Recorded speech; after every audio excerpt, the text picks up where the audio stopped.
Good evening po sa lahat.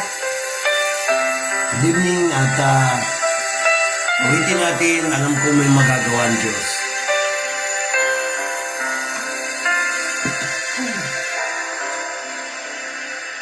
Alam kong may magagawa ang Diyos.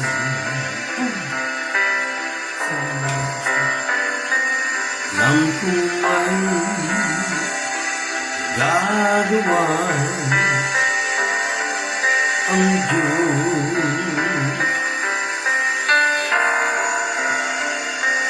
Kung ako'y magtatapat sa Kanyang nalilingkod, alam kong may magagawa ang Diyos.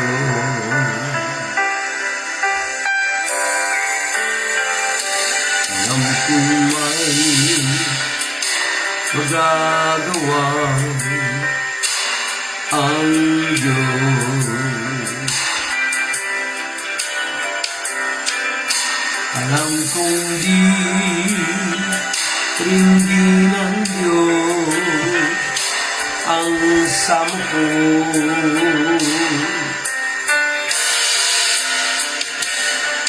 Kung ako'y magtatapat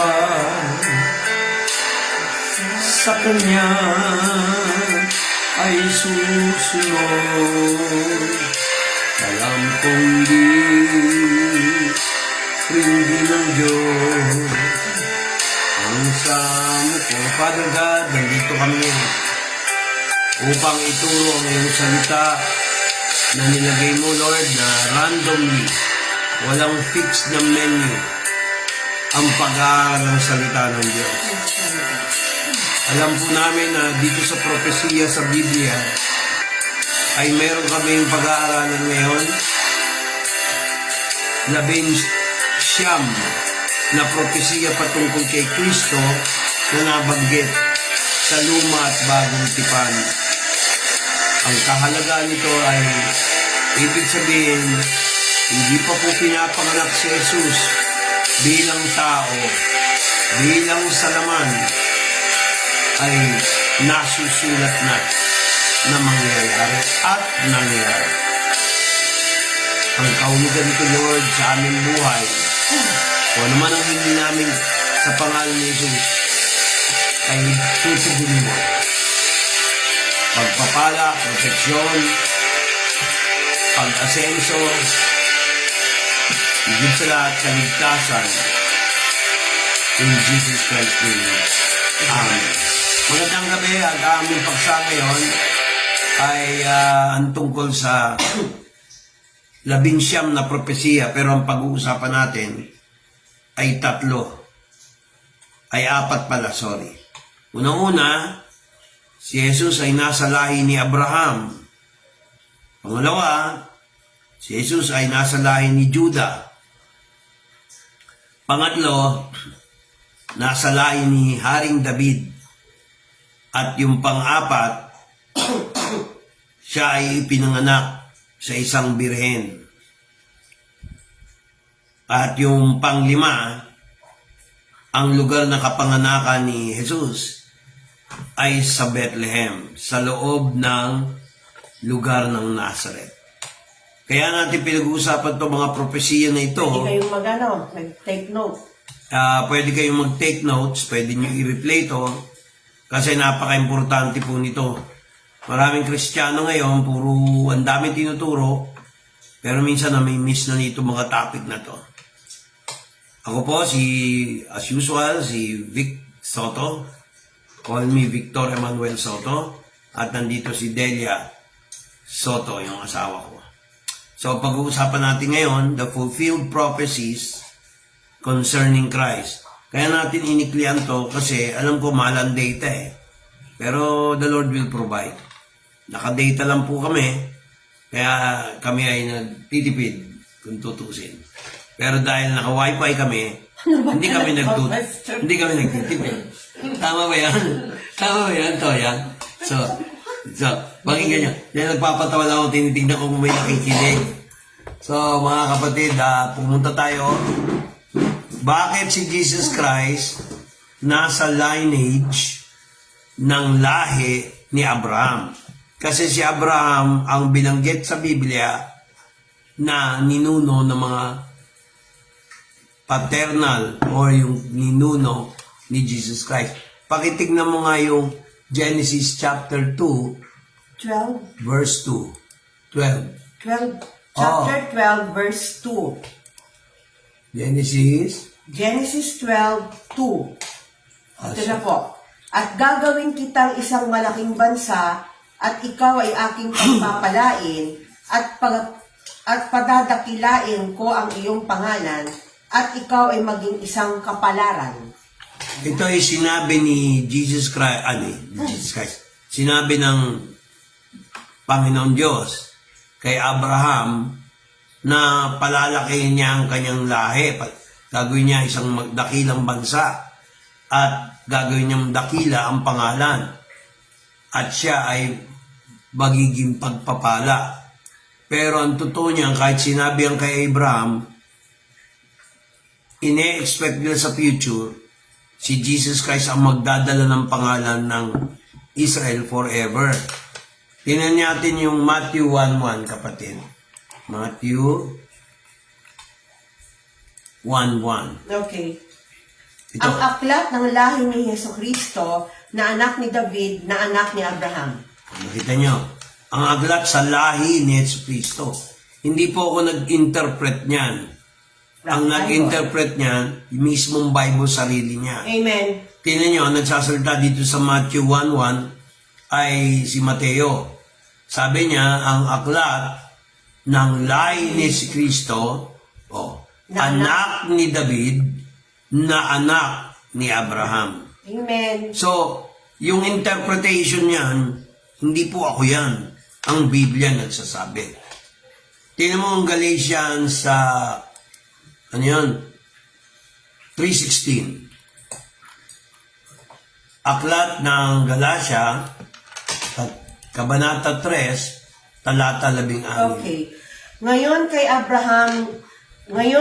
Abraham nga sinabi ang mga pangako at sa kanyang binhi. Hindi sinasabi ng Diyos at sa mga binhi na gaya baga sa marami, kundi gaya sa iisa lamang at sa iyong binhi na si Kristo. Ang punto dito, kung ating i-analyze yung English version, ang sabi, now to Abraham and his seed.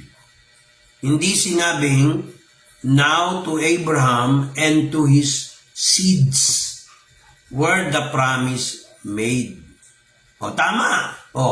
He says not, and to his seed, yan, as of many, but as of one, to thy seed. Ininterpret ni Mateo, ay ni Pablo, Book of Galatians, na inilagay sa binhi ni Abraham. Lahi ni Abraham. Ang binhi na yun na tinutukoy ay si Jesucristo. Kung naalala nyo, naghasik si Jesus Christ, siya ng parable, the sower. Naghasik siya ng mayroong isang tao, naghasik ng mga binhi. No? Parang farmer. No? Husbandman Ibig sabihin, farmer. Naghasik siya. At ang hinasik niya ay binhi ng palay, ng wheat. No? O kaya mustard seed. Maring ganon. Pero ang importante, yung binhi ng isang palay o wheat. Ang sabi ni Jesus Christ doon, kung naalala nyo, yung naghasik ng binhi, yung husbandman o yung sower, yun yung ama.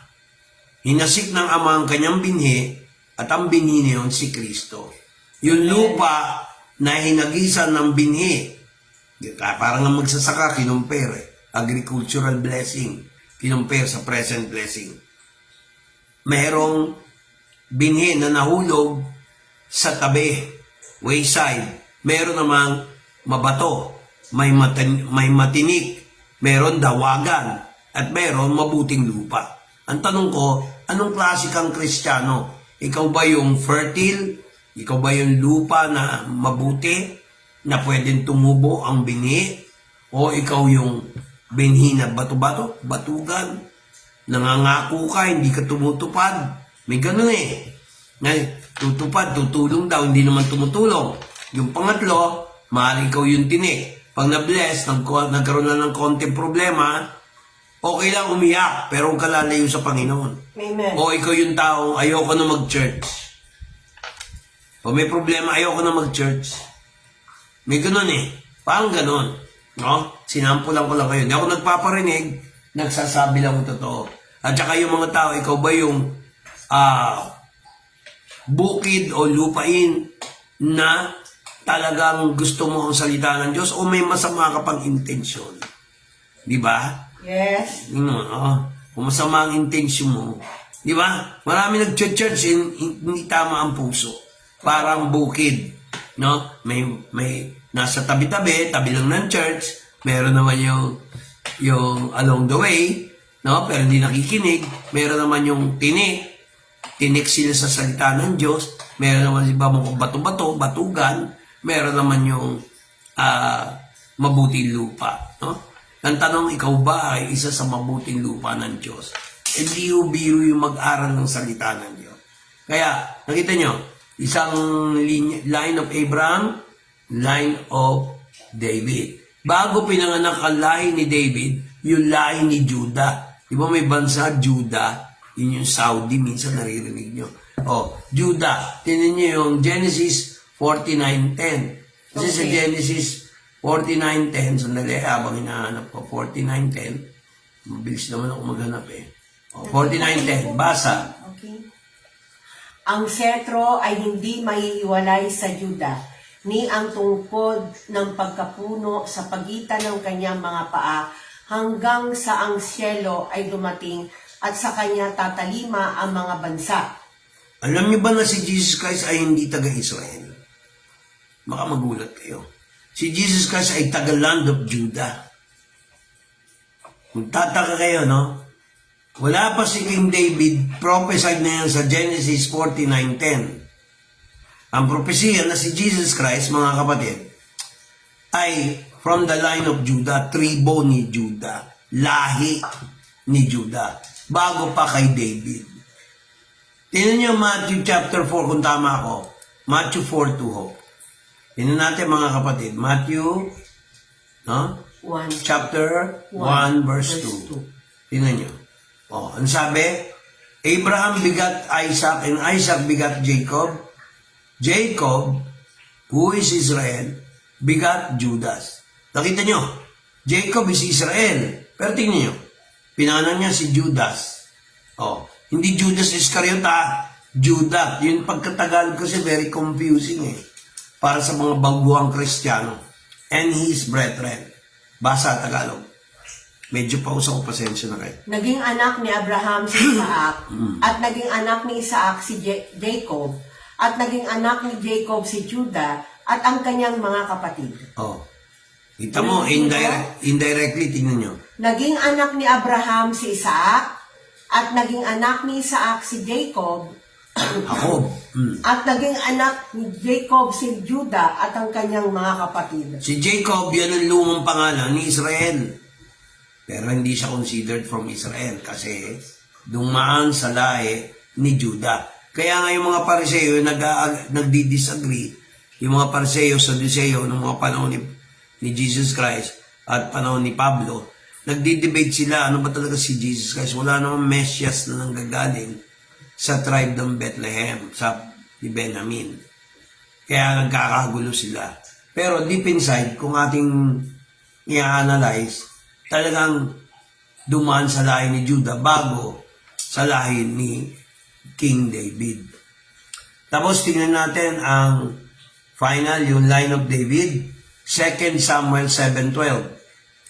No? 2 Samuel 7:12. Hanggang,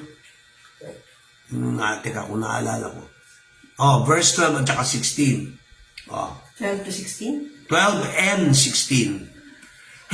Pagka ang iyong mga araw ay naganap, at ikaw ay matutulog na kasama ng iyong mga magulang, aking ibabangon ang iyong binhi pagkatapos mo na magmumula sa iyong tiyan at aking itatatag ang kanyang kaharian.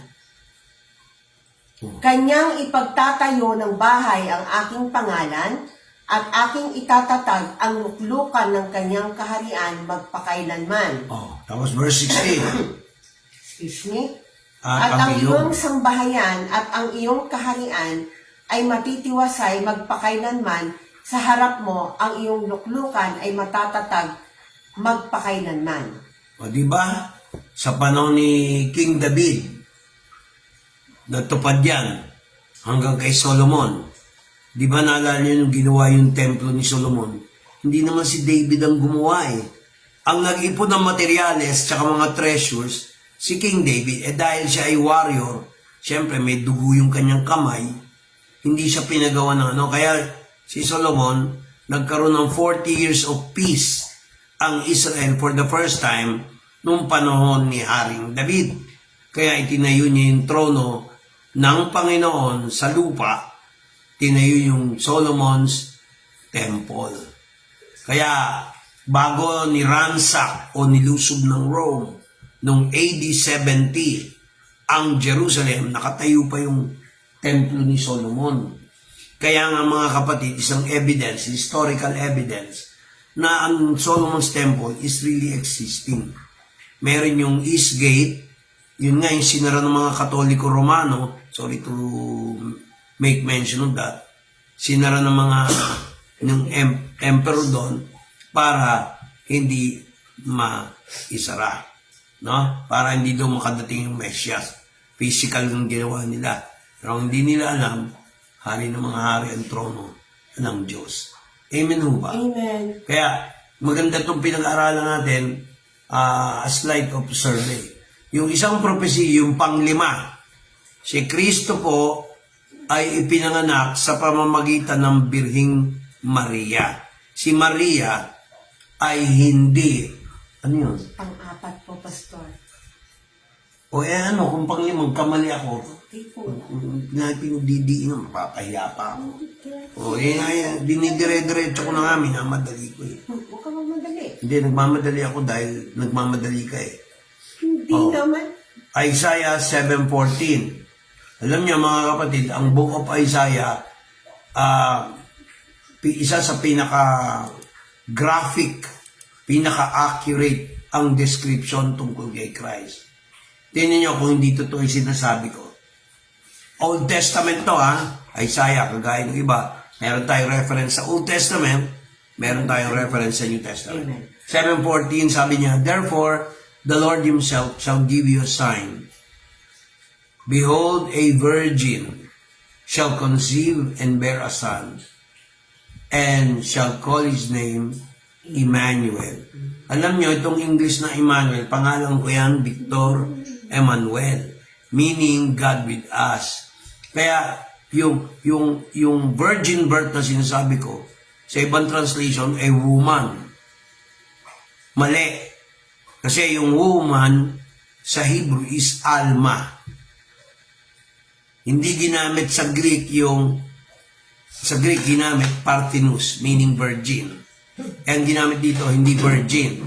Pag sinabi natin hindi virgin, ibig sabihin, hindi siya nakipagtalik o kaya nakipagrelasyon sa isang lalaki para manganak. Pinanganak ng anak si Jesus, hindi sa anak ni San Jose, Muson, Bulacan. Hindi doon. No? San Jose. So, si Jose, no? Si Joseph, the carpenter, walang nangyari sa kanila ni Jesus Christ noong hindi pa pinapanganak yung half-brothers ni Jesus Christ gaya ni Santiago o ni James. May mga kapatid half-brothers and sisters si Jesus Christ. Pero hindi tayo masyado doon, no? Kasi introduction lang to ng 19 prophecies about Jesus Christ. Hindi naman natin matatapos lahat yan kasi alam niyo naman ako pag gusto ko detalyado, pero ayoko rin masyadong mahaba, malang data. Magandang gabi rin sa iyo, Pastora. We miss you also. Siya nga pala, Pastora, dito kami nakatira ngayon sa Santa Maria, Bulacan. Dito sa Pulong Bato. Pulong Buhangin. Hindi pala Pulong Buhangin, Bato yun. Layo. Nagkakamali, kung masyado kang ano. Ikinurek ko lang po, Pastor. Wala Correct ka naman ng po, correct. Sinabi ko bang may correct? Joke lang. Aray. So mga kapatid, importante na, kaya lang ako nakangiti rin sa inyo, para hindi naman boring ang ating lesson. Hello, Iya. Hello, Jan. Sige, no? Bayaw na yung mga, mamaya na yan. So, mga kita nyo, no? A virgin birth, basa, Tagalog, basa. Kaya't ang Panginoon nga ay magbibigay sa inyo ng tanda. Ano yun? Tanda. Tanda. Propesya. Narito, isang dalaga ay maglilihi at manganganak ng isang lalaki at tatawagin ang kanyang pangalan na Emmanuel. Sa ibang version po, hindi po ginamit yung salitang dalaga. Kasi may dalaga pero danana. Nagets niya. Meron dalaga. Ang ginagamit na translation sa Tagalog na malalim, isang birhen na maglilihi. Ang birhen walang asawa, walang contact, physical contact ng lalaki. Nagkaroon siya ng anak. Nag-gets niyo ho? Introduction pa lang ho ito ng 19 prophecies sa Old and New Testament patungkol kay Kristo. Maring hindi ito yung complete list, pero nandito yung fundamentals o yung basic. Mga kapatid, nakakalungkot, maraming sasabi hindi daw birhen si Maria. Si Maria, birhen nung pinanganak si Kristo. Wala silang pagsasama na nangyari ni Joseph. Noong pinanganak na si Jesus, doon lang nagkaroon ng anak na lalaki at babae, si Maria.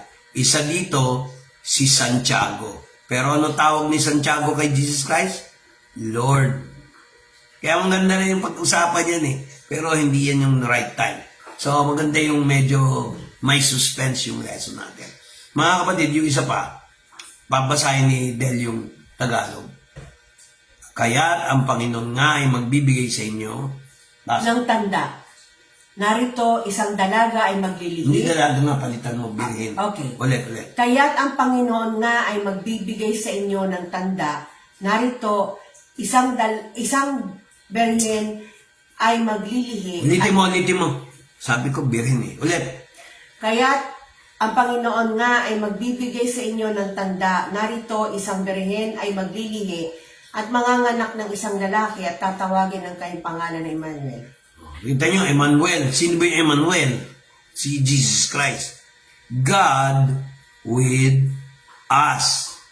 Kung ating sususugin o yung tatawagin iba-back up, dito lang muna tayo magtatapos, hindi muna tayo pupunta ng Bethlehem, makikita natin kasi wala rito sa notes ko eh.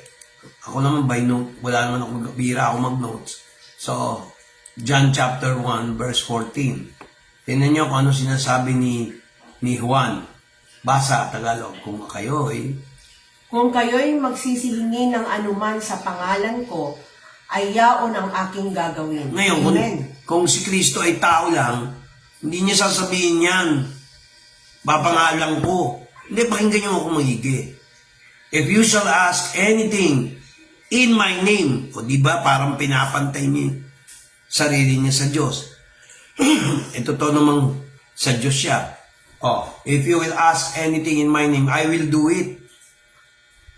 John chapter 14 verse 14. Kung anong gawin niyo sa pangalan ko? Ito na lang. Ngayon, baka pa natin ng verse sa John chapter 1 verse 12. Ba't napindot ko yung ulit. Nagkamali ako eh. John chapter 1 verse 14. Kamali ako ng pindot. Yan. Basahin mo. Tagalog. At nagkatawang tao ang berbo at tumahan sa gitna natin at nakita namin ang kanyang kaluwalhatian gaya ng sa bugtong na ama na puspos ng biyaya at katotohanan. Ano yung biyaya at katotohanan? Na si Kristo ay nagsalaman. Kaya minsan di ko ginagamit yung salitang naging laman. Nagsalaman. Kasi hindi naman nawala yung pagka-Diyos niya eh. Oh, ano sabi? The Word was made flesh and dwelt among us. Ano yung Word? Oh, tingnan niyo yung 1:1. Oh. Basa. Nang pasimula siya ang berbo, at ang berbo ay suma sa Diyos, at ang berbo ay Diyos. Palitan mo yung salitang berbo, salita. Okay. Ulit. Nang pasimula siya ang salita, at ang salita ay suma sa Diyos, at ang salita ay Diyos. Ano raw yung salita? Diyos. Pagdating dito sa verse 12, kaya tayo naging born again. Ayan. Okay. Basa.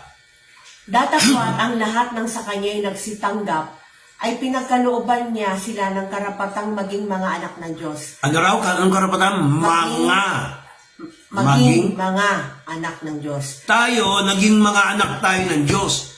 Kaya lang hindi tayo ang anak ng Diyos. Kasi si Kristo talagang Diyos in the beginning until the end. Diyos na siya. Hindi pa nililikhaan lahat.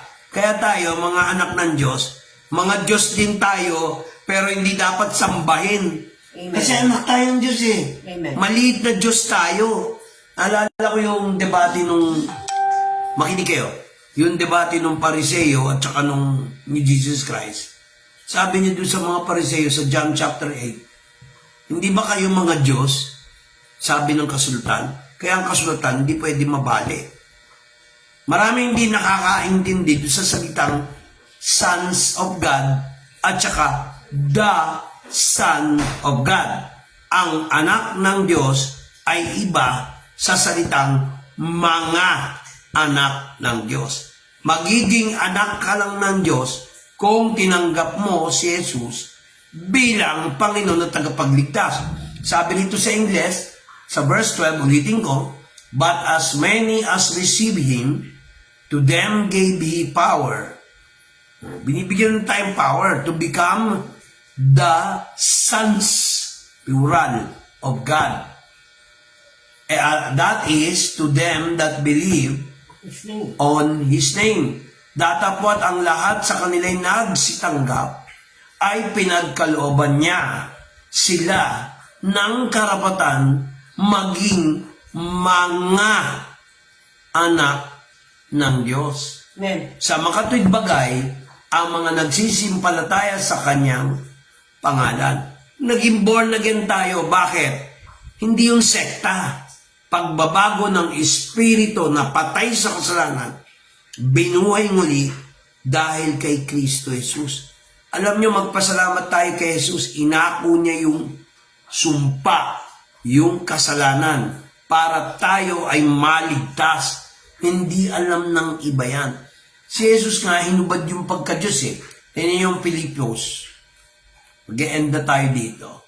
Philippians chapter 2. Oh. Tingnan niyo ang sinabi sa Philippians chapter 2. Oh. Verse, 5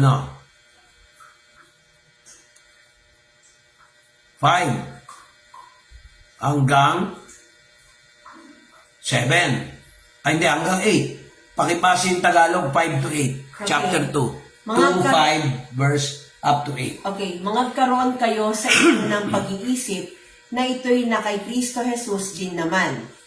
Na siya, bagamat nasa inyong Diyos, ay hindi niya inaring isang bagay na nararapat panangnan ang pagkapantay niya sa Diyos. Kundi pagkos hinubad niya ito at nag-anyong alipin na nakitulad sa mga tao. At palibhasay nasumpungan sa anyong tao, siya'y nagpakababa sa kanyang sarili na nagmasunurin hanggang sa kamatayan, sa kamatayan sa cross. Alam niyo, nung hinubad ni Jesus Christ yung kanyang pagka-Diyos, kaya binanggit yung verse 9, para magkaroon siya ng pangalang higit sa mga pangalan, hindi niya pinakitang pantay siya sa Diyos. Nag-anyong alipin, sabi sa verse 7. Tapos, nagpakumbaba, naging masunurin kahit sa kamatayan sa cross. Diba? Sabi sa verse 8. binigyan siya ng pangalan ng Diyos. Kasi kung di siya bibigyan ng pangalan ng Diyos at tao lang siya, hindi niya makiklaim yung pagka-Diyos niya muli. Hindi na siya mabubuhay muli. Kaya sabi niya sa verse 9, ayan o, tingnan niyo. Kaya siya naman ay pinakadakilang, ulit. Kaya siya naman Dahan-dahan ay pinakadakila ng Diyos at siya'y binigyan ng pangalang lalo sa lahat ng pangalan. Verse 10. Upang sa pangalan ni Jesus ay iluhod ang lahat ng tuhod ng nag-asa langit at ng Ulit. Dahan-dahan kasi. Ulit. Makabawi nga ako, kinokorek kita ako. Sige, verse 10, ulit. Upang sa pangalan ni Jesus ay iluhod ang lahat ng tuhod ng nangasa langit at ng nangasa ibabaw ng lupa at ng nangasa ilalim ng lupa. O, nakita nyo? Kaya yung mga patay at yung mga buhay, kontrolado ni Jesus yan. Mayroong mga taong patay pa rin kahit gising kasi walang espiritu ng Diyos. Naakala nila lahat ng tao anak ng Diyos. Ang pagiging ng anak ng Diyos hindi nakukuha sa mabuting gawa, sariling sikap. Magiging anak ka lang ng Diyos dun sa ginawa ni Jesus. Pagsisisi ng kasalanan, pagtanggap kay Kristo bilang Panginoon at tagapagligtas. Amen. Kaya sabi dito sa verse 11, upang ihayag sa lahat ng mga dila na sino raw?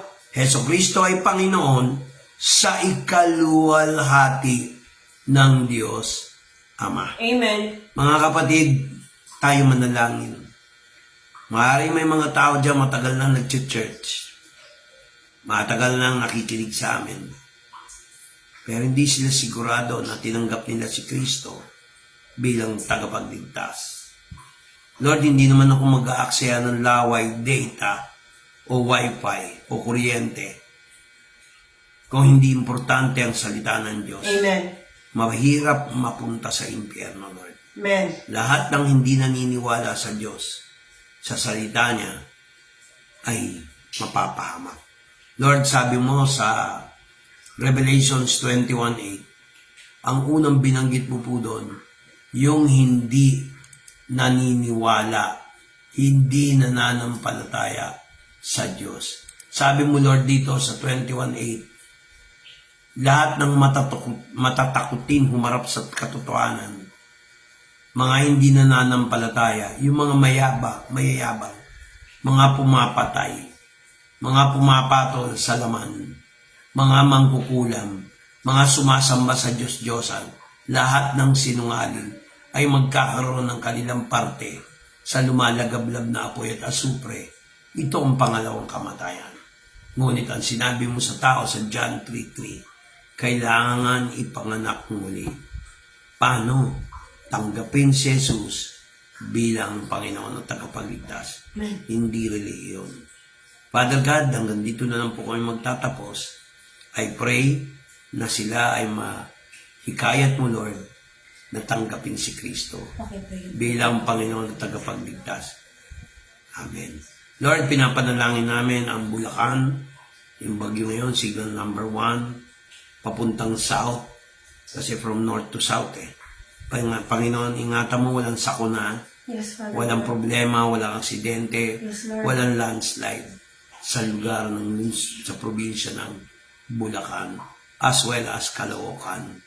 Lord, ingatan mo ang mga taga-Bulacan at Caloocan, kasi Lord, sila marami kaming tupad dito na aming sinasakupan. In the mighty name of Jesus Christ. Amen. Yung pupunawin po probinsya bukas, pakipray, Pastor. Yung uuwing Ay, probinsya. ikaw mag-pray sa kanila. Yes, Father God, patuloy po kami lumalapit sa inyo, Panginoon, sa gabing to. Lord, ingatan mo po, Panginoon, mga uuwi bukas sa Pangasinan, ang Bacolod family at ang aming bunso. Lord, pakaingatan mo sila, Panginoon. Ingatan niyo po si Michael na magdadrive sa kanilang sasakyan, Panginoon. Pakaingatan mo sila, Lord God. Huwag mo sila pababayaan, Lord God, in Jesus Christ's name. At ganun din po, Panginoon, sa mga nakanood ngayong gabi, Isa-isahin ko sila, Panginoon. Pinapangunahan po, Panginoon, kanina ni Brother Romeo Malayan Segundo, si Tita Baby, si Obi, si Donna, si Pastora Adel, si Ma'am Bae, si Pinsan Grace Concepcion, si Victoria, si Ledan, si Aliyah, at yung isa pang nanood kanina, si Jan. At sa lahat ng mga nakakonect, Panginoon, sa ministry na binigay mo sa amin, Lord God, abutin mo, Panginoon, ang bawat isa sa kanila, Lord God. Iwas, Panginoon, sa anumang sakuna. I-sustain ang pangangailangan, Panginoon. Huwag mo silang pababayaan. Ganon din sa aming mag-asawa na nandito, Panginoon, na maiiwan. Ingatan mo kami at pag ganon din, Panginoon, sa aming panganay, sa kanyang asawa, Panginoon, na si Blessed Grace, at si Echo, Lord God. Ingatan mo po ang aming mga anak, Panginoon. Lord, ito po ang aming samot kailangan sa gabing ito. Maraming salamat, Ama, sa pagmamahal mo sa amin. Lord God, thank you po. In Jesus Christ's name. Amen. Amen. Maraming salamat sa mga taga-subaybay. Maraming salamat. Tandaan nyo, anuman hindi nyo kay Jesus Christ, tutubunin. Amen. Kaya alisin nyo na yung doubt. No? Kasi pag nag-doubt kayo, nagre-rely kayo sa abilidad nyo. Kailangan kung ano sinabi kay Jesus, yun na yun. No more. Amen. Amen ba? Amen. Bye-bye. Bye. Good evening.